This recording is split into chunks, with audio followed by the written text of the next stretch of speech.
I would like to ask the AG to propose legislation for what we call small claims court.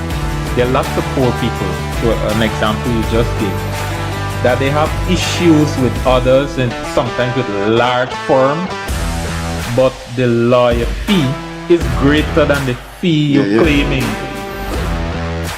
It is disrespectful. It is their right. The right that someone has. All of our rights exist in context. What's the context of a second medical opinion? Because you're disrespecting the process. No. Jesus, this is common sense, man.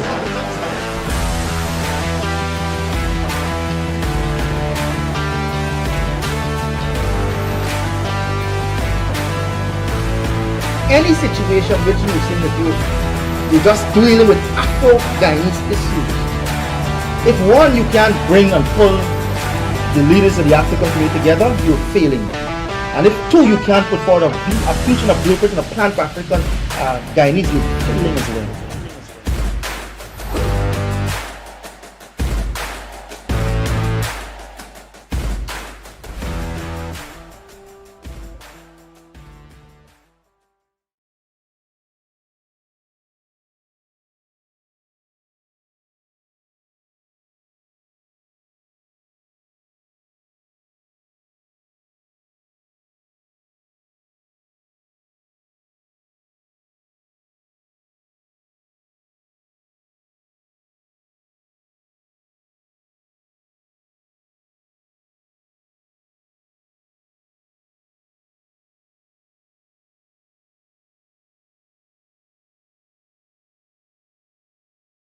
Pleasant Friday evening to you. This is the Freddie Kissoon Show with co-host Leonard Craig. As you can see from our cameras, we have a guest who's been very, very willing to join us at each request. For the past 3 years, this may be his 7th or 6th appearance on this program. And we're very thankful to financial expert Bhagwandin to give us his views on a wide range of topics. It is budget time. The estimates will be debated next week.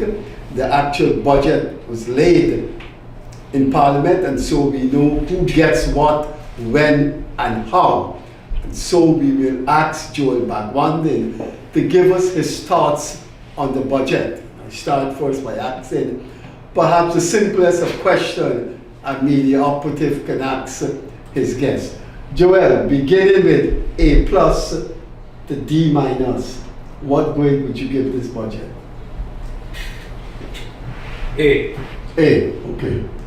So, Leonard Craig is an economist, so I will defer to the two finance people here. Let me just welcome again, Joel, but let me just follow up on what Freddie asked. From A plus to D minus, but you said A. What's the plus? Yes, Actually, let me. Can I revise it? Let me give it a B. And the reason for the B, when I say that, I would imagine persons would think, what more did I expect in the budget? It's actually the inverse of that. And I'm coming from the position of the macro fundamentals and the risks that comes with this budget, given where we are now in terms of the macroeconomic framework. The risk is greater. It's a large budget in absolute terms. It's the smallest in relative terms, relative to GDP that is. It's now 20% of GDP. In the 90s, the budget was 60% of GDP. Up to in the early 2000s, it was about 43% of GDP. Now it's about 20% of GDP. The risk, however, in terms of macroeconomic risk, fiscal risk, is greater. Specifically, many persons, when a lot of emphasis is placed on a few social welfare items in the budget, without looking at the broader and appreciating the broader macroeconomic or fiscal framework within which the budget is crafted.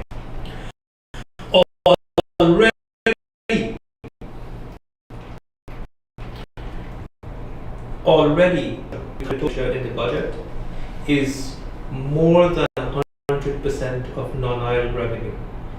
It is 143% of non-oil revenue, which move the risk from low to moderate. So for that reason of the risk, I'm giving it a B because we're taking more risk. Fiscally, we're taking more risk than previous years. Right? It's not a conservative budget. It's not a very conservative budget where the risk is concerned. And I can elaborate on that even further. There is often this concern about what is the inflationary impact on all cash transfers.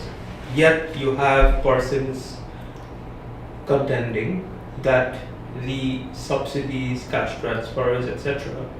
are not enough. But if we look at how the fiscal framework has evolved from a risk from a risk analysis perspective, when you look at the share of subsidies, grants, and other fiscal incentives designed to cushion at a household level, we've moved from 1% of total household income in 2010, for example, to now 50% of total household income, excluding remittances. If we add remittances, it's about 38% of total household income.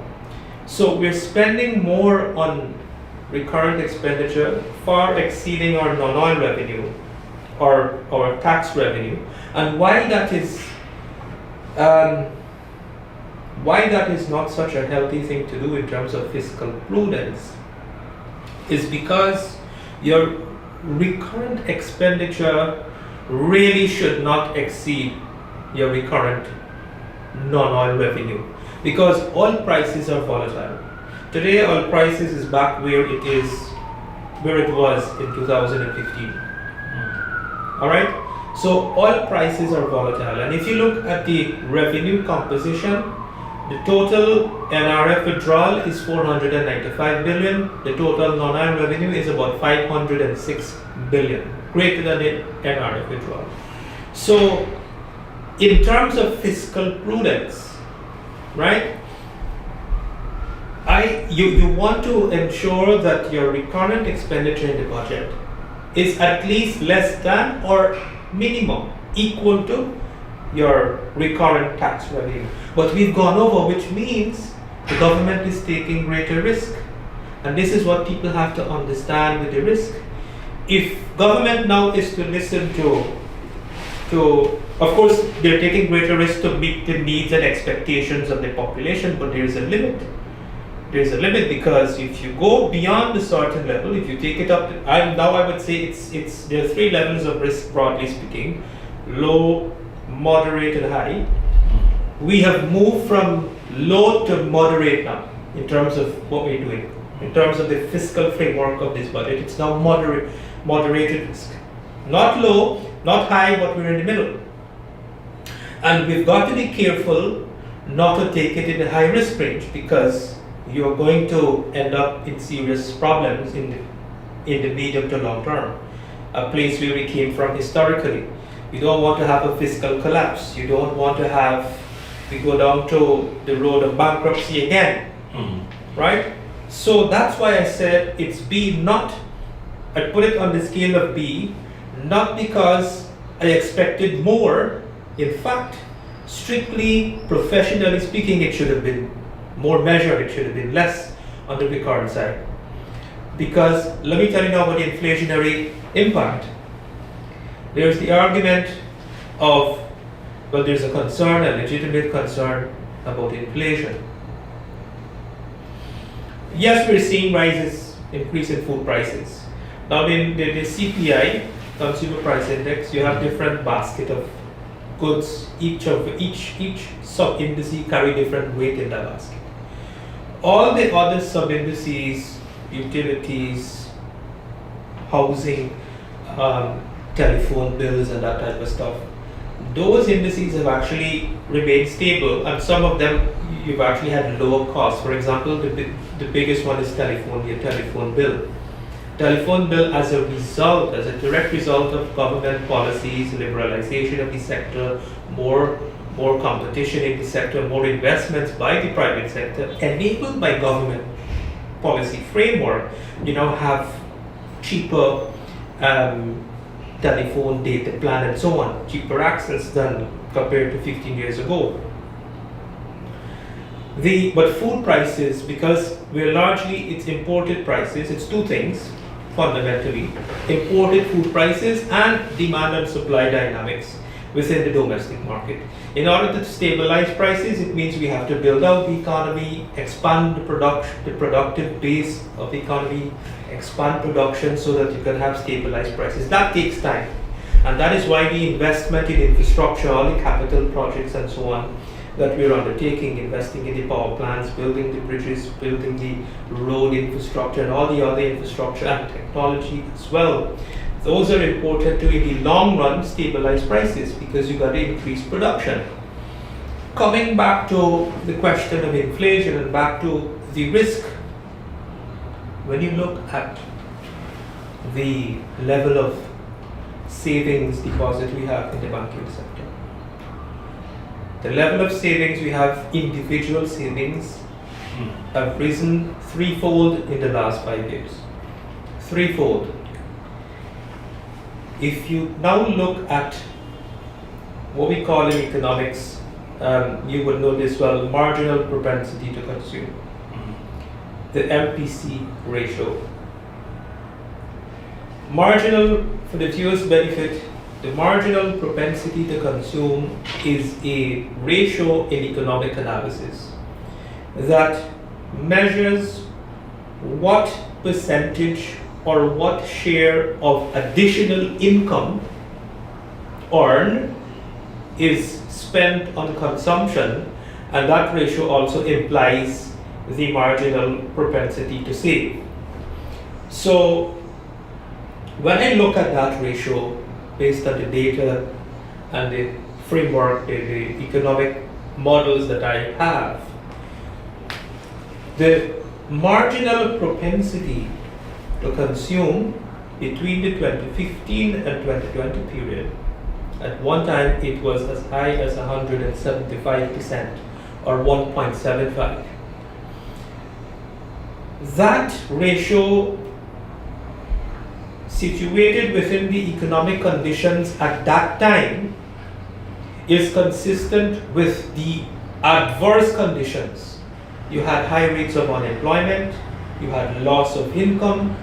You're talking about what happened in the sugar belt that had a knock-on effect in terms of the indirect impact on the welfare of people, losing jobs compounded by COVID and all, and of course not to mention the burdensome taxes imposed upon households by the APNU AFC government when they raised taxes, raised all those fees, took away effectively over $60 billion in disposable income, because that's the equivalent in additional taxes they collected as a result of those increase in fees and taxes and adding VAT on a whole range of consumables that never attracted VAT: electricity, water, education, etc., healthcare items.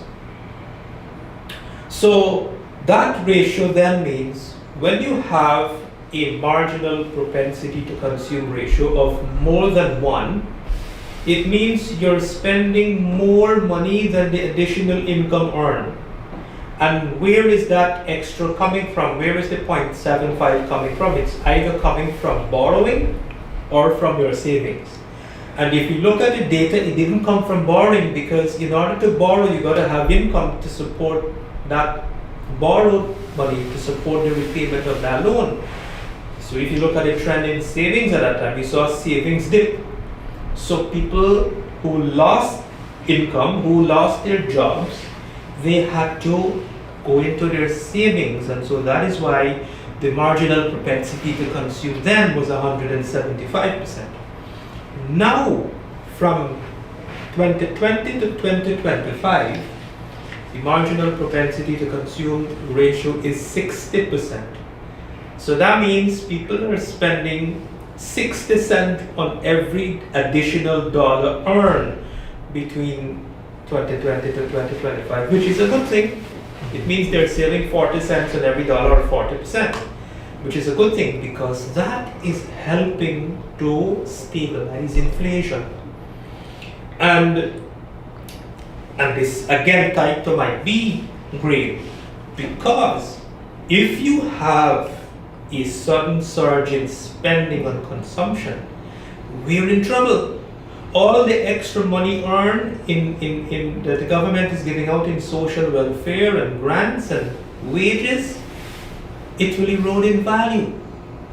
If you have runaway inflation, then the value of the money becomes worthless. And so we have to guard against that, and that is why within the budget and within the next 5-year plans of the government as well, the work that they're undertaking in the financial sector to reform the financial sector, to introduce and to force the banks to look at innovative financing, take on more risk, creating investment vehicles and instruments so that people can take that extra savings that they have sitting in the bank that is earning an interest rate below the rate of inflation, which means you're losing value. Keeping your money in the bank, you're losing value. So you create investment vehicles and instruments so that those monies can be deployed into those assets to earn higher rates of return above the rate of inflation. So all that is important in terms of managing the risk that we see. So in summary, to pause here for now, Freddie, I know you want to say something, is that the budget is a great budget, but the budget is presented within the framework of moderated fiscal risk as opposed to conservative and lower risk that the government previously imposed, that the government previously undertook in previous terms. And obviously that's justified because of expectation of people and all of that, and the needs of people as well. Before you go, Freddie, let me just ask a quick follow-up question. I got two concerns about what you presented just now.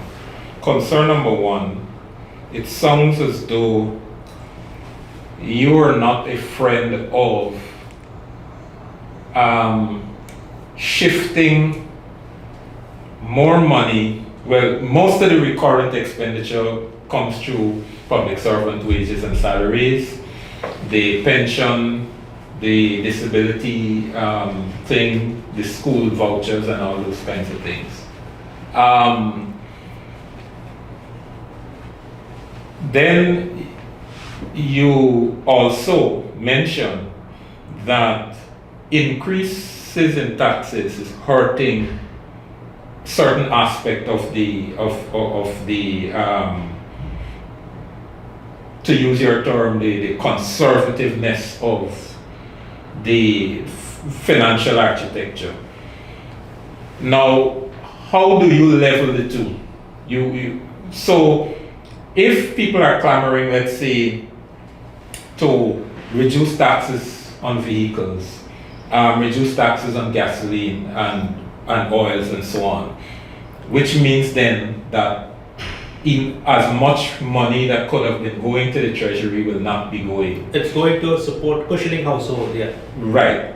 And at the same time, people are also clamoring for raise in old age pension and all these other things.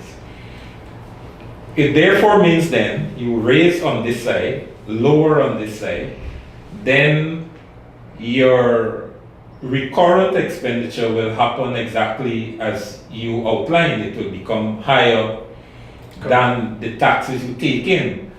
But aren't you, or have you considered that the NRF or the income from oil and gas is also broadly government income, which is another form of taxation, so you can't entirely discount it as outside of the tax bracket, because we could have used another model for oil as we're using for the gold. You just give people a concession and then you take royalties and they do their business as they choose, sell as much gold as they want. We could have done that with oil and say, mine for oil how much ever you want, but pay us X amount in royalties and that's it. No. So aren't you excluding what we're getting from oil under loosely the bracket of tax? From a strict risk analysis perspective, that is why I excluded it, and not just for excluding its sake. The exclusion of in a strict risk fiscal risk analysis, you gotta exclude the non-oil revenue, the oil revenues, because if you go back to the Natural Resource Fund Act, that resources, your oil revenue is to be expended on only three things. Only three things, none of which is to fund recurrent social welfare. That is to fund transformational development. In other words, the capital side of the budget. Now, you have two types of capital expenditure. You have capital expenditure in new projects to expand production or to expand output. So, for example, the new road networks, the new power plant, new bridge, those are capital expenditure on new projects to expand output.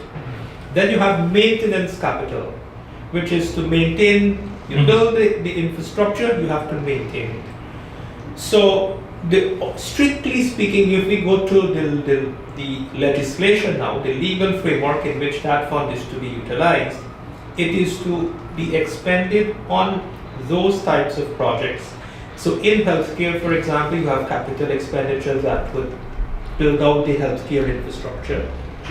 And that's in the social services sector, of which social welfare is just a component of the social services sector. So the oil money is to finance social services sector infrastructure, such as in what we're doing in healthcare, education, social services infrastructure in education, social services and social services infrastructure in housing, building out the housing infrastructure, expanding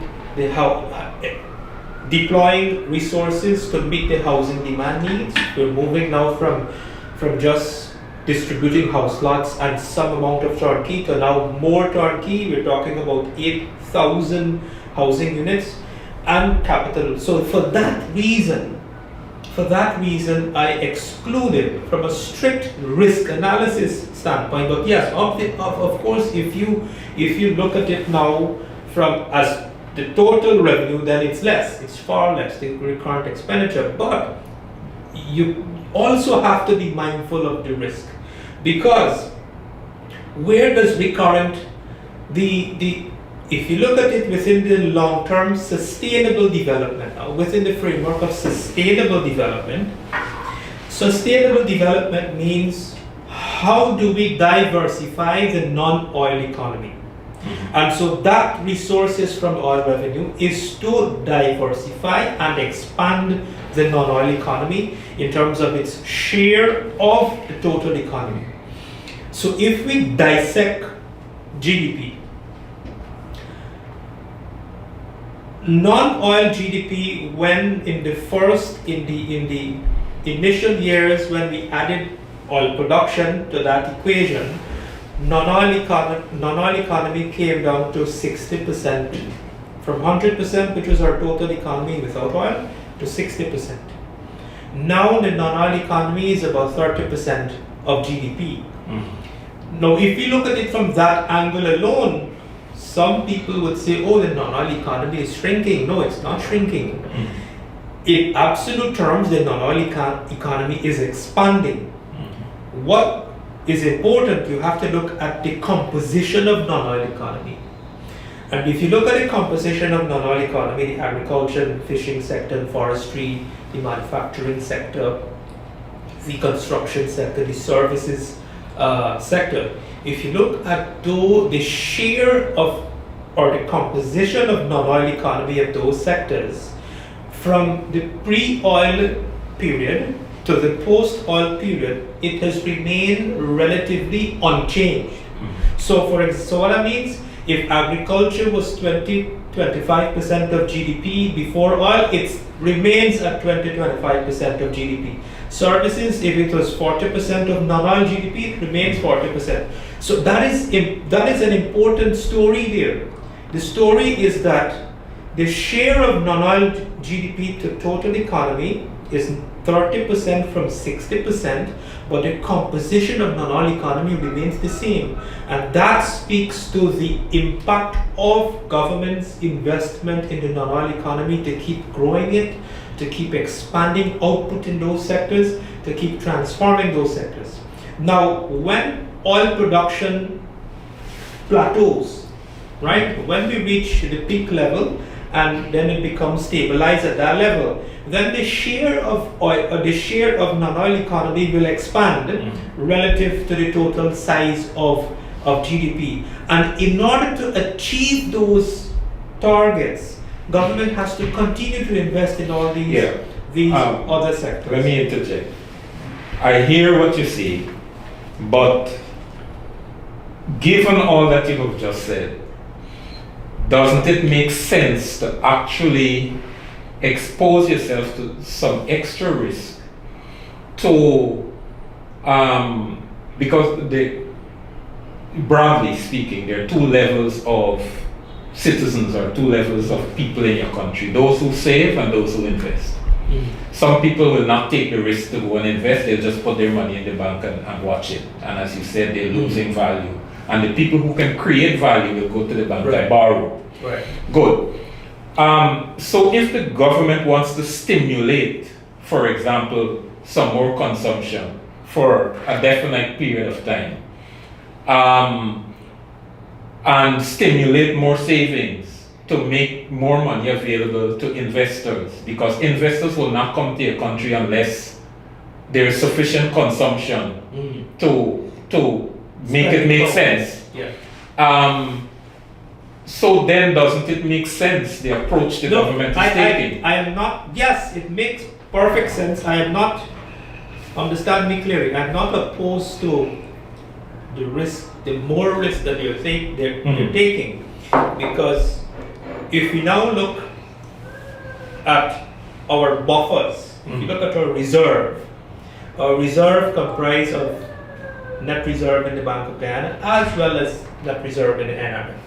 If you look, as well as financial sector has some reserves as well. So if you look at our total reserve in the entire financial sector, that includes Bank of Guyana reserve, natural resource fund reserve, and the financial sector, the commercial banks, that is, we have maybe more than six. The last time I checked, it was 8 months. I didn't check the recent numbers now with 2025 as yet. But the last time I checked, let's assume that remains, or it's even better, it was close to 8 months import cover. In other words, we have enough money in reserve that can pay off our total external debt. So the additional risk that we're taking, the additional fiscal risk that we're taking, it is necessary. I'm just doing it for the purpose of analysis and discussion. Okay. For people to understand. I'm not opposed to it, right? But it is for the simple purpose, or for the important purpose of analysis and discussion, for the general public to understand that when you look at the budget and you analyze the budget, you have to look at the entire framework. You have to look at the risk that we're taking. So while we're taking now more moderated risk, that risk is sort of adequately buffered against the overall macro reserves that we have in the event of external shocks, etc. But not because you have that level of great resilience and stability now in terms of the macro fundamentals of reserve, you're now going to force to go beyond where we are current, the kind of risk we're now taking. So it's important because when budget is presented and all those who write about it and present so-called analysis and commentary, they don't talk about the risk, and we have to appreciate and understand the impact of the risk. Because the other important point that I was going to make earlier is that, so that is why I exclude all revenues from that equation. And how do we grow the non-oil revenue?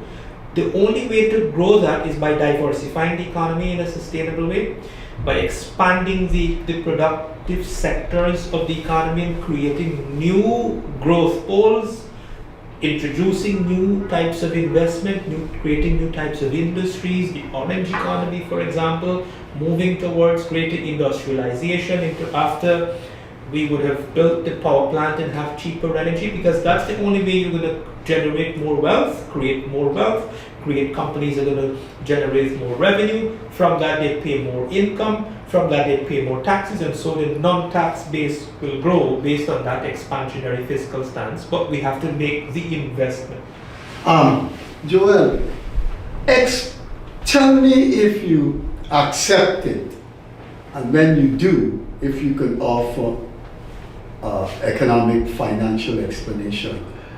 Do you agree in the increase of 5,000 more for senior citizen and public assistance by 3,000? Public assistance means people that are in need, and so they go to the government and say, I don't have food to put on the table for these 4 children, the husband is a no good.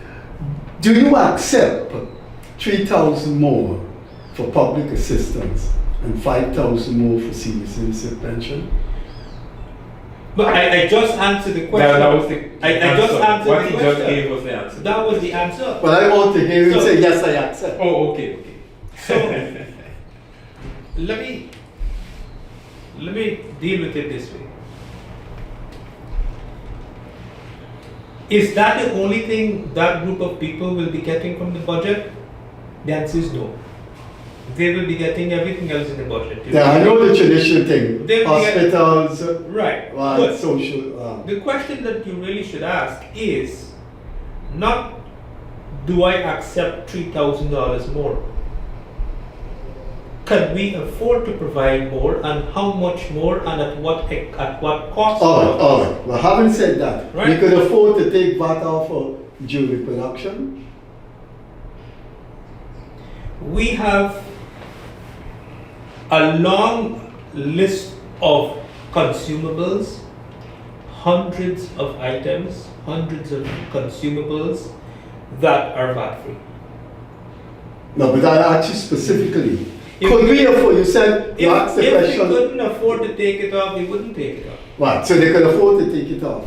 But they can't afford to put 10,000 more on senior citizen pension and 10,000 more public assistance. In effect, that's what you're saying. Looked at from any analytical angle, you're saying they could afford to take So VAT off for jewelry production, but they couldn't afford. So you know, okay. So let's You asked the so let's question, do the math. could the So government afford it? Let's do the math. Let's do this, right?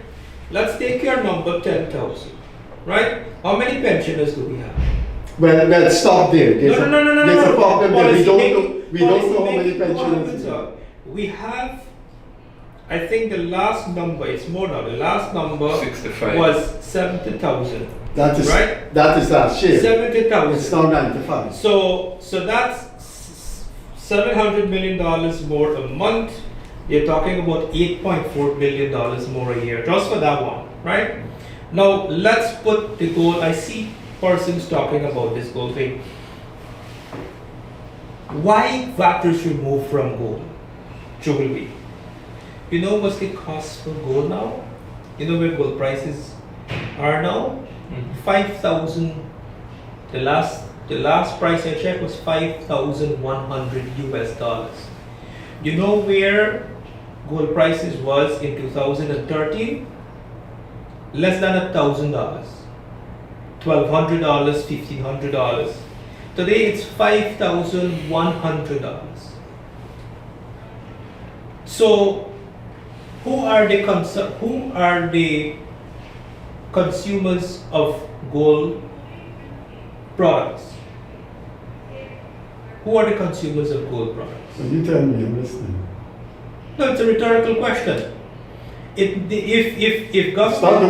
government don't do that, then then what that means is I can't afford, or a bachelor who can't afford to buy a marriage ring for his wife, or for his wife to be.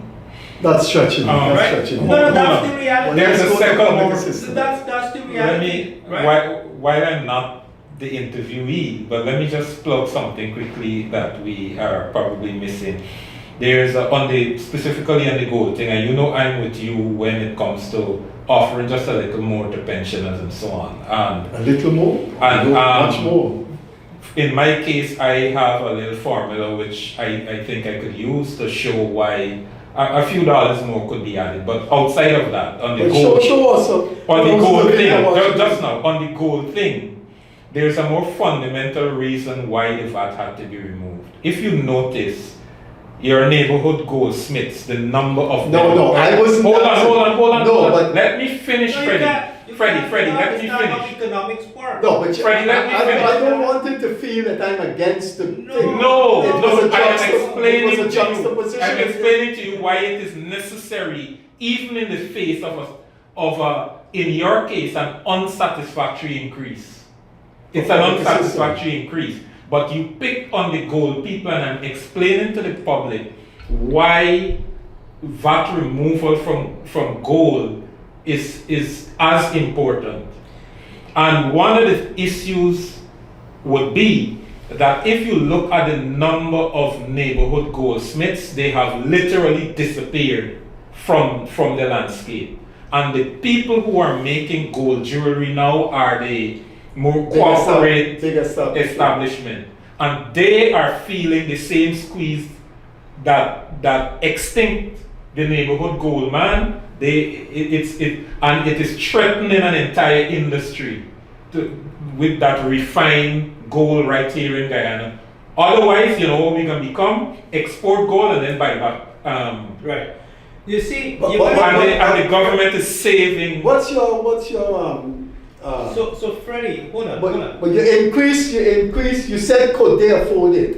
But they can afford to give every child in a class divided society like this, where they school children in Charlestown and they school children in the most elite area in Guyana. All right. They can afford to. Those are the things I would shift, Freddie. So the bundle of money remains the same, but you just rejig it so that those who really needs it gets it. Good. And that is how. That is what I was getting So at. how do we determine that? But he's an economist and you Right. a financial expert.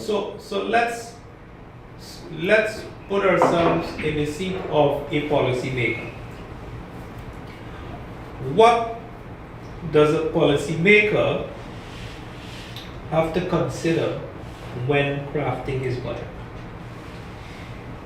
This is how much money we have. You know what's the fiscal deficit? The fiscal deficit is about 7% of GDP and about more than 30% of non-GDP.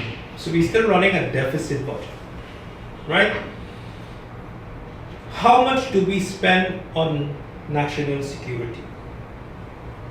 Government has to take care of the safety and security of the country. Ultimately, safety and security of the citizens of the country. Government has to take care of the welfare of the security forces, the disciplined forces. Government has to ensure that they're adequately equipped with the resources they require to execute their mandate. And salaries too. Right? Hold on. So too. that's one consideration. So government has to decide what are the priorities, what are the pressing need in this sector, how much are we going to allocate in that sector. then government has to take care of the needs of all the framework of social services. There is health. We have a growing population. Population crossed the million mark. We're now 1 million. Yeah, Oh, 1,025,000. I know the census that was released Right, at 900 or something. Right, it's over. If you use the same trend currently from 22 to It's now, over a it's million. a million. The Ministry of Finance. And especially if you Good. include the net migration. So you have a growing population. Therefore, you have to invest more in the healthcare sector infrastructure to keep your health, to take care of the population health needs.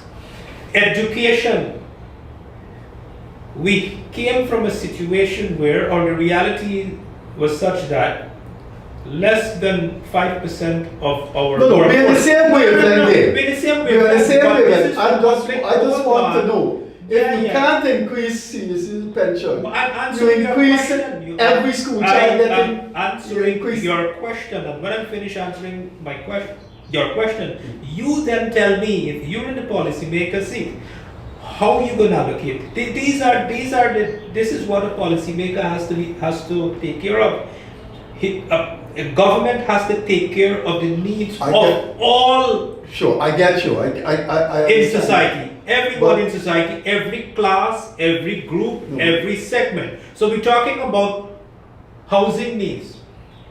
I saw one person wrote in Starbuck News, the census proves that there is no housing crisis, that we are in 6,000 housing units a year, but he fails to realize that that is not what determines demand for housing. What determines demand for housing is the thousands of backlog application in housing, which is about 50,000. No, we are not at crossroads. I just want to know. But people have to benefit. understand, Freddie Kissoon, I'm not speaking to you, I'm speaking to the public. People have to understand and appreciate what are the complexities and the considerations of a policymaker when crafting something such as the national budget. How much money are we earning? How much are we spending? These are all the priorities and the needs. How is this budget being financed? Where we're getting the money from? How we're sustaining this budget? And if we commit X more to a certain segment of the population, then how are we going to sustain that if we haven't built out the income streams to generate that? So we talk about health, we talk about safety and security, we talk about healthcare, you have sports, you have all the different other sectors and needs, agriculture, farmers, their needs have to be taken care of. You have over more than 80,000 new businesses registered in the last 5 years, more than 80,000 businesses. So you have a growing entrepreneurial class.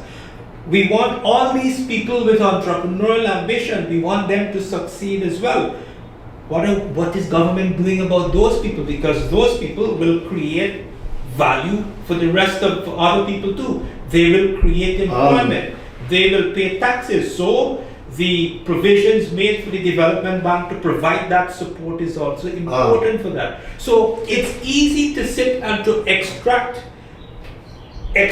and nitpick from the budget. Oh, why we didn't get so much more for cash grant? Why we didn't get so much more? Now let's put that in context. In 2010, social welfare support to cushioning household income was 1%. In 2010, it was 1%. Under the previous government, it left where the PPP brought it up to 2015, which was about 27%. 27%. I'm talking about social welfare support to cushion household income. You know where it is today? It's 50%. I want to get to the question here. So how do you determine what's not enough? In economics, it's No, but never enough. you determine what was It's- not enough, it's not me. never If you enough. say they can't afford If- more for public assistance, no, let me get to the question.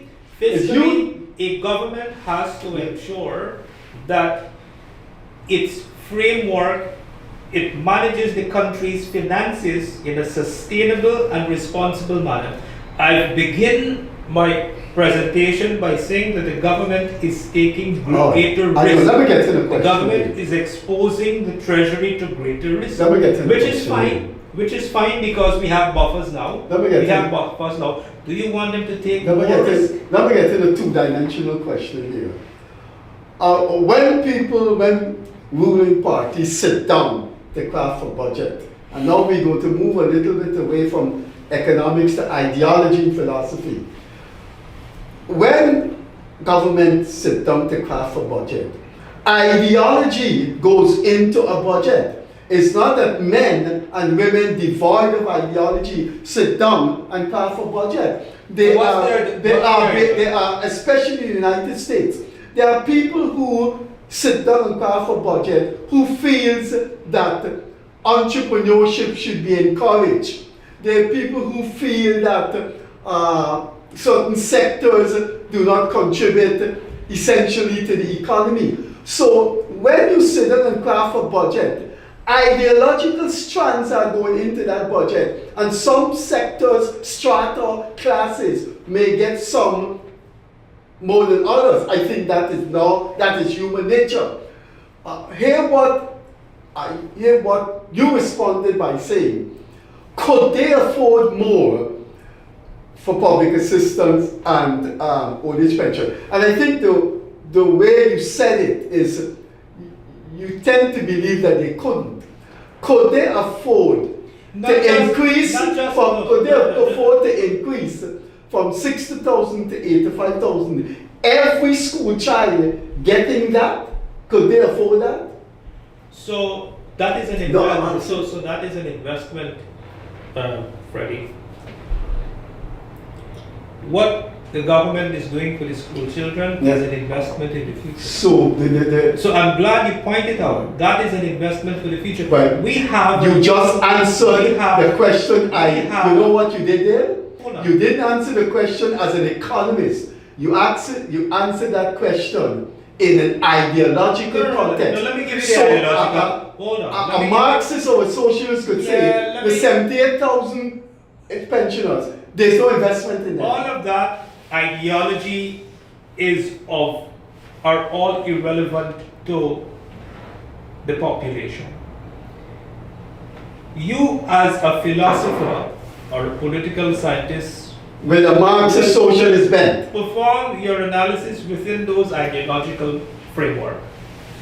But let me now quote the Attorney General or paraphrase the Attorney General, who so very eloquently and simply put this matter to rest, or put this issue to rest. In his response to his opponents nitpicking items from the budget, as you're attempting to do, not that I understand Not what you're doing. maliciously, You're yes. stimulating the discussion. I think I'm representing the class I come from. I stimulating- want to see the benefit from it. I understand. I'm unapologetically representing the class Which I is fine. originally came from. Which is fine. I would like to see the Good. Which is fine. be treated equally in the budget. That's the only way we can have this a constructive discourse. I'm also a senior citizen pensioner. Good. So, the Attorney General, I appreciate what you're doing and recognize what you're doing. The Attorney General said, and to paraphrase him, that the government was elected democratically. The government won an election democratically. The government came in with a larger margin, won by a larger margin as they previously did.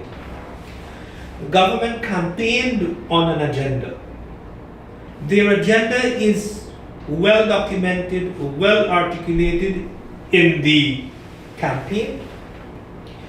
That campaign manifesto was informed, for the most part, through a broad-based consultative process from the public, through various mediums and channels.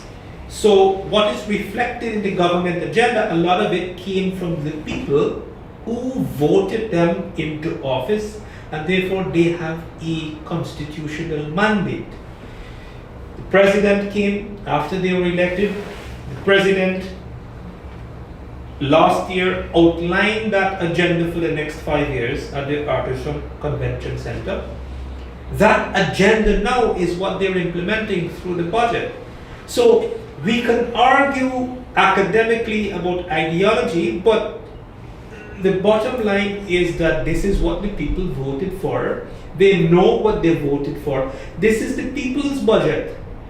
You tell me, and I will say this. I have to cut you there. I have to cut you because you're Could getting anyone- into the bizarre. could- Nobody knows what the population voted for. People vote for racial reason, cultural reason. People vote for class basis. People vote for as Barbicians. People vote as I want to But- see region. You can't Yeah. monolithically lump the population Most together as you just importantly, did. Most importantly, the people vote There's for their well-being. 78,000 work that out to the population of Guyana. They are, Robert Prasad, the press secretary, foreign secretary said there's 100,000 Venezuelans in Guyana. That's a tenth of the population. 78,000 people over 65 may not want the same thing a Barbician want, may not want the same thing an entrepreneur want. So that monolithic presentation That is why about we the have population, that cannot why- stand. That cannot That is stand. why we have a democratic system. In a democratic society, you have a population of 1 million people, you can have 1 million different ideologies, and you're going to have 1 million different views and 1 million different And 1,050,000 And so needs that and is why- demands. and that is A why- million and that is different why- dreams, demands. And that is why you have an election for a government. The government is elected based on the majority of votes, and so the parliament and the entire government apparatus is so constituted. Now, I'm not going to sit here and argue with you for the needs and the diverging needs and views of. You said the budget was crafted based on what the people wanted. That is a fact. But what the people That is want a is fact. in hundreds of requests what the people want. 78,000 pensioners want something different. The people of Lordstown and Buxton and Charlestown probably want more than the 85,000 that you're going to give to the rich children Alright, too. let me just plug something here quickly. Just an explanation, because as Joel said earlier, we are dealing with viewers and we want viewers to be better acquainted with, the facts. Now, in crafting a budget and determining what to hand out, especially when you have a frontier or an economy like Guyana, and to avoid your term you like to use, the Dutch disease, you have to be careful. If you could bring on the Dutch disease easier if your recurrent expenses are too high, as Joel said earlier, than the non-oil economy. And because recurrent expenses are the hardest to control and to dial back on. So let's assume something happened in the world and oil prices plummet and some tragedy out in the sea and Guyana cannot ship oil, and our income, it will not go to zero, but it can dry up and suddenly too. The hardest things to control are the recurrent expenses. The cash grant, you can stop it. The building out, you can stretch it out longer, like building a road to let them and so on. Some of these things you can stop. But once you commit to a salary, once you commit to a pension, once you commit to these things, you can't just stop them. You can't go back to people and say that I'm taking back part of your salary, or scraping out part of your pension. So in asking for more, you gotta be cognizant of that as well. So Freddie, again I'm saying, I think it should be more, but not blanket. You have to rejig some, and I use your example that you gave, that I do not believe in universal cash transfer. I do not believe in universal handing out of school children grant to every person. I think it should be That's tailored. That's all I was saying. It should be tailored, and then you transfer some of that, and then but the top up to, because you're asking for 10,000, it might not get there in realistic economic terms. Even if you reject some of that, it still won't get there. On the same point, Leonard, what I would say is, let's take the request. Let's treat the request with some degree of seriousness. Let's add increase pension or any other social welfare item by $10,000 or whatever number. Where are we taking it from? Are we going to take it from the 200,000 school children? Are we going to take it from housing? Instead of 8,000, we're going to do 4,000? Are we going to take it from defense and security? Instead of their bonuses, or be invested in the technology and improving national safety and security, should we hold this back? That's what a policymaker is facing. Or we raise taxes. And I was saying to another person, one of the easiest taxes to raise in Guyana is the tax on gasoline. That's easy. The government could do that tomorrow, overnight. But that will it compensate back exactly? Because because fuel is an input for almost everything. And we could make that money that Freddie is talking about right away by adding some percentage on fuel, right? And if you do that, I am just asking you to appreciate what an economist will have to go through. So here it doesn't end there. The analysis doesn't end there. So fuel is a major input in production as well, not just transportation and your vehicle, but production in general. Prices will go up. So prices go, production costs. And they increase the pension, you lose it back. No. You got listen. This is not for you, Freddie. This is for the viewers. So the prices for a major input commodity goes up. So your input cost goes up, production cost goes up. The consumer may not afford everything, so demand falls. When demand falls, income falls. When income falls, tax revenue falls. When tax revenue falls, government can't support the social welfare. They can't sustain it. I agree with what was said. What we're talking about here is cost purpose. I would say I'm talking here about giving vulnerable people, working class people, money that could be found and not pressure the government coffers. And my methodology is a means test.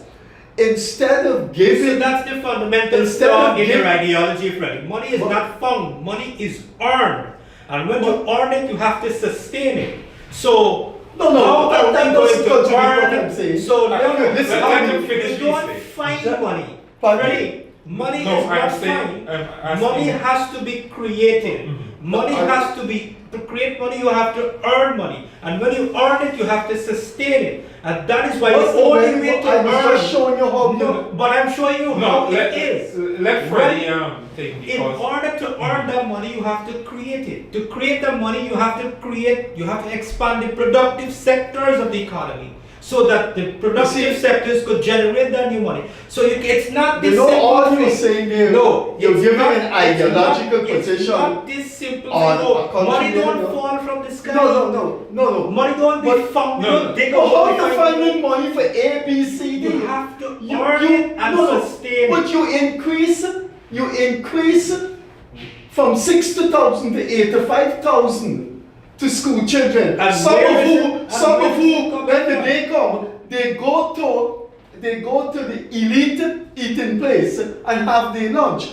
All I was saying, and all I'm saying, and all I will say, when those children finish writing CXC, those children will supply the workforce. You know what you're doing here? No. You know what? You are not giving an economic viewpoint there.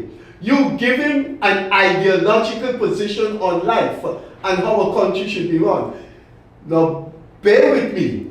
You just evocatively said, when you replied to the increase for school children, you said that it is an investment.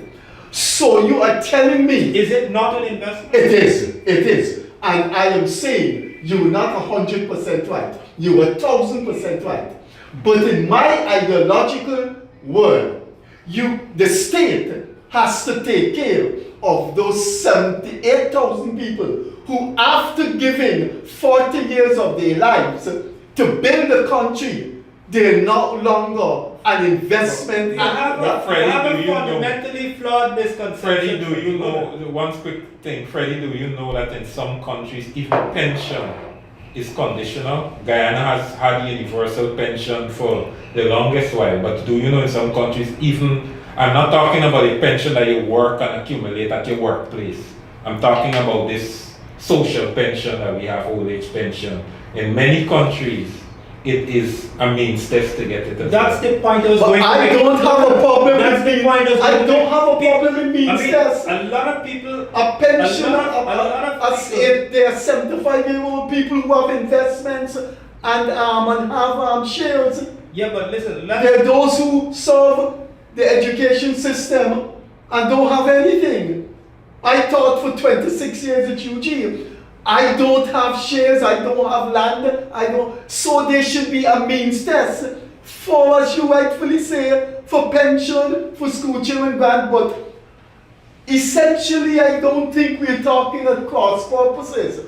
We're just talking about the methodology. we've just But you the guests have the final say. We got a minute left. we've just buried an important factual clarification that I clarified last night in another program.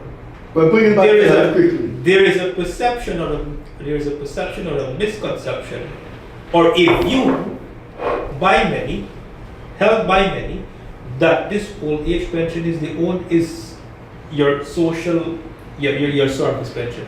That is, as Leonard correctly says, many countries don't have it. That was introduced by this government many years ago to supplement pension. Senior citizens or pensioners are still collecting many of them are still collecting their service pension, what they work their entire life for and serve this country. That's their service pension, and this Go on. And this is Go on top on. of Tell that. us how much is your service pension. No. You are 3 times younger than me. I am a senior pension. I'm a pensioner with 26 years at UG. Go on. Tell us how much those people who spend 40 years at Bishops, 40 years at UG, you want to find out how much you're collecting? When I left UG at 26 years of teaching at UG, my pension was 52,000. 52,000. You know how much it is now? It's roughly about the same. But Joel, we gotta go. Thanks to being with us. Always pleasure. We were looking at the budget with our perennial guest, Joel Bhagwandin. We hope you like the show. As I normally say,